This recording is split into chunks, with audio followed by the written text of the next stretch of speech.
Pahalgam false flag operation, Bharat सच्चाई का सामना करने से गुरेजा है। वजीर आजम शहबाज शरीफ की यूट्यूब चैनल पर भारत में पाबंदी आयद कर दी गई है। शहबाज शरीफ के काकुल में खिताब पर भारतीय हुकूमत तिलमिला उठी है। बात करेंगे, फहद चौधरी में ज्वाइन कर रहे हैं। फहद बताएगा, एक और अकाउंट ब्लॉक कर दिया गया है।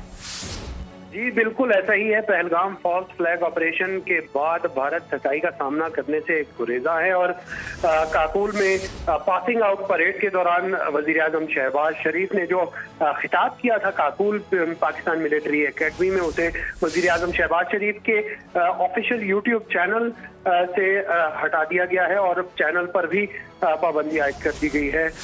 और वजीर आजम शहबाज शरीफ के चैनल पर तकरीर चलने के बाद भारत की शिकायत पर ये तकरीर यूट्यूब से हटाई गई, लेकिन यूट्यूब में इंतजामिया ने जो पैगाम भेजा है उसमें लिखा है कि इसके खिलाफ अपील का हक मौजूद है। ठीक है, बहुत शुक्रिया आपका फहद। सब्सक्राइब करें और बेल दबाएं ताकि कोई खबर रह न जाए।